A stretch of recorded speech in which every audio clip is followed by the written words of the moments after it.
Hello everyone, your girl Tay here, and I'm bringing you another Let's Talk Wild podcast episode. Today is May 4th, 2023, and this is episode 28. May the 4th be with you. The creatures of Star Wars Zoology. You guys get it? May the 4th be with you, like the Jedi saying, may the Force be with you. But it's the 4th because it's, May 4th. You guys get it. So to celebrate Star Wars Day, I wanted to discuss some of the newest creatures leaving their mark in the Star Wars franchise in the Boba, Fett, and Mandalorian TV series. But before we get into that, make sure you guys follow and subscribe to the podcast on all podcasting and social media platforms. Also hit to YouTube, subscribe to the channel, and check out the videos over there once you're done listening over here. You guys already know the drill. Now, let's talk wild. The number of creatures in the Star Wars franchise is out of this world. Pun intended. It's gotten to the point where you can't tell the difference between creatures and aliens and creatures. They really go hand in hand, leg in leg, tentacle and tentacle. I just know the Star Wars Zoology department is always working overtime, always getting calls about new creatures causing havoc on different planets. That sounds like a pain. All these different worlds and planets that have different creatures that must be accounted for. Well, wait. Can you account for all of these creatures? Some of them are slipping through the cracks, okay? All of them are not documented. Field research? Listen, in real life, wildlife photographers and zoologists that are doing this field research, they get, the data by any means necessary. They are, camouflaged with a bunch of leaves and mud on them. They're sitting there in trees and bushes and thorny bushes, getting poked up by thorns on these plants and stuff. They're just out there doing their job because it comes with the job. They're getting harassed by the animals, getting poked, the birds walking all up on them, looking in the camera saying like, what's going on here, blocking the good shots of the animals and all that. It's a lot. But doing field research in the Star Wars world is a lot more complicated. You could be staking out, looking for a certain type of creature, and here comes another one trying to attack you. Even the little creatures can't be trusted. You'll think they're like small and weak and harmless, and then out of nowhere, you're literally getting jumped. You're getting jumped by all these tiny little creatures, okay? And now you're dinner for their colony. A mess. Droids would be a better candidate to do the field research. The trusted companion, the droids. It's literally like law. It's like an unwritten law to have a droid with you in Star Wars. Having a droid is like having your driver's license, keep it on hand at all times. But I can definitely see a team of droids assembled to gather data in certain creatures living on these different planets. I mean, the Mandalorian, Mando used a droid to test the air quality and to go and check this out and all of that. So, the droids are definitely out there, getting the pictures of the animals, getting the videos, surveillance and all of that. Shoot. They might if they get eaten, they might transmit the visual of, what's in the animal's, the creature's stomach and stuff like that. So your trusted companion when you're out there in Star Wars, make sure you have a droid with you, especially when you're doing field research for these dangerous creatures that you have to get accounted for. Try to get them accounted for and put them in the Star Wars database for animals and creatures and stuff like that. But what about invasive species? When someone takes a creature, or you have a stowaway hiding in your pod eraser from a certain planet and now is multiplying on a planet that it isn't native to, nobody cares, huh? I guess nobody cares because at this point, it's like creature eat creature world out here, okay? Either the species is going to take over or it will be another food source for, the other creatures, which could be a good thing because that might decrease actual people or alien life forms from getting attacked and eaten. You know what? I thought about that. You know what? Probably not. Food probably isn't even a main factor. The creatures are just naturally aggressive and territorial. They're naturally aggressive. They don't even have to be hungry to rip your face off. You know? But no matter where you go, it's always a creature waiting in the shadows, waiting in the sand, waiting in the waters. Every step you take could lead you to be one of these creatures' meals. That's some dangerous stuff, you know. But some of them are used as muscle, as security. Like the Gamorrean guards, they are green hog warriors that are big on, loyalty. Once they, take an oath to stand by you, that's exactly what they do. They did work for the slime slug kingpin Jabba the Hutt. That's the real King Slime, not Young Thug. Okay? He fighting a case right now, rapper Young Thug. He's not the real King Slime.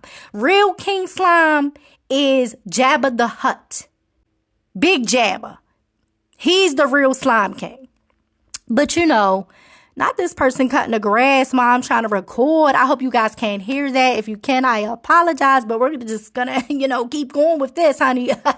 But yes, the real King Slime is Jabba the Hutt. But once Boba Fett took rule of Tatooine and Jabba the Hutt's old palace, the Gamorrean guards, they pledged their loyalty to Boba Fett. And sometimes I call him Boba. What I call him? Bubba. I don't know what the hell I call him. But Boba Fett, okay. But they pledged their loyalty to him.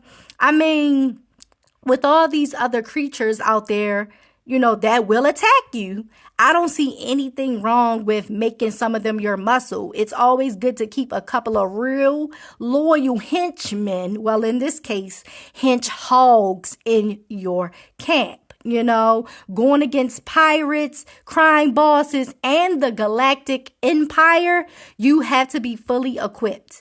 If you're able to earn the trust and train some of these creatures, they'll ride into battle with you and fight until their very last breath. Jabba the Hutt, his twin cousins gifted Boba Fett, whom I refer to a lot because Boba Fett is literally my favorite Star Wars character. Don't ask me why. He just is, okay?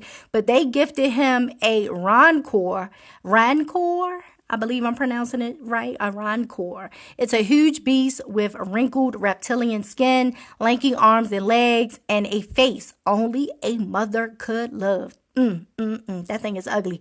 But he was able to, ride it and use it in battle. So, having these big beasts on your team could, it could come really in handy when you're dealing with all of this stuff that you got to deal with, fighting every week, every day, honey. Sometimes you just want to drag into something that could just burn them, or, you don't have to do all that extra stuff. It's just too much. Okay.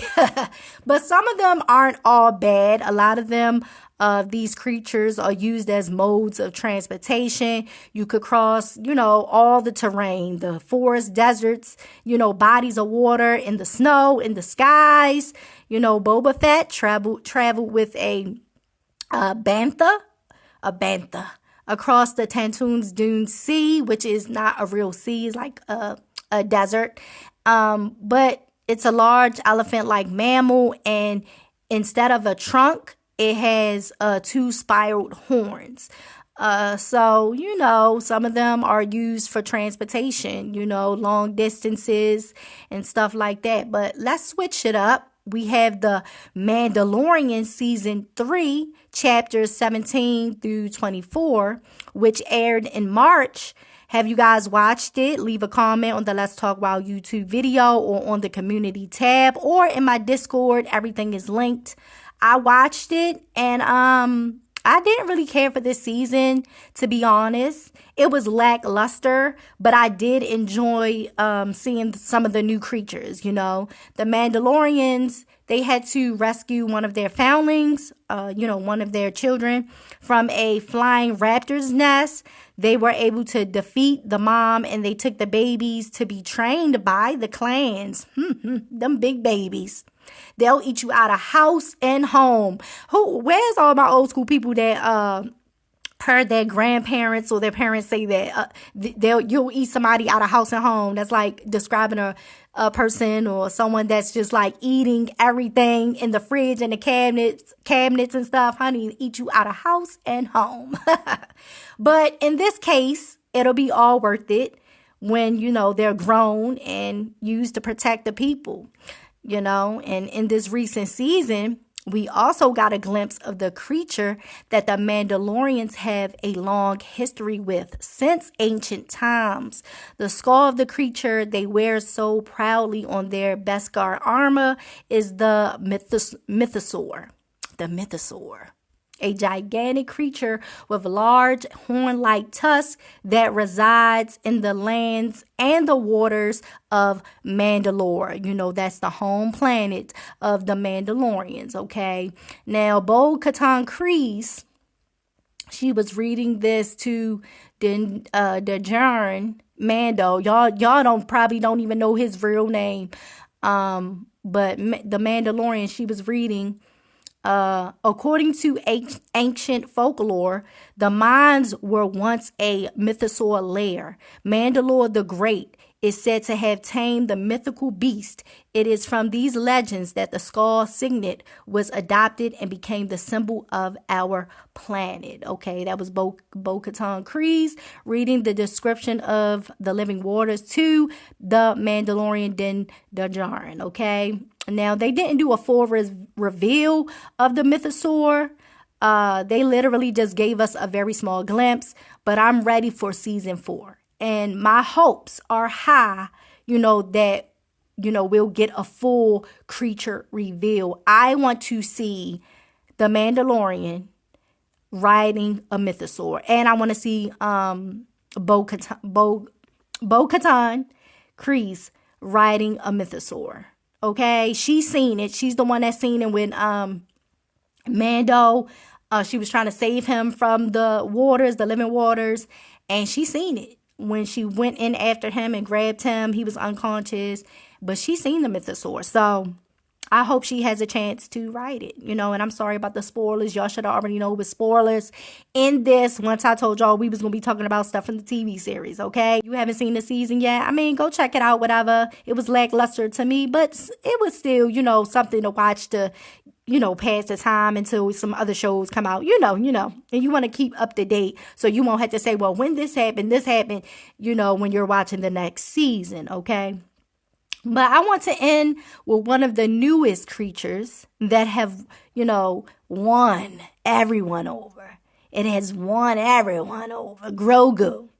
Y'all know Grogu, also known as Baby Yoda. His name is Grogu. Put some respect on his name. Learn it and use it. He is the same species as Yoda, but the name of their species has not been released at all. It's a total mystery, and I like it that way. But, he's deadlier than all of the creatures I've already discussed. I don't care how much of battle they've been in. I don't care how many heads they decapitated. Bodies they done ripped apart. Baby Grogu, he ain't even no baby no more. He ain't no baby. Grogu is not to be played with. He was raised at a Jedi temple. So he has the Force. May the Force be with you. May the Force be with you.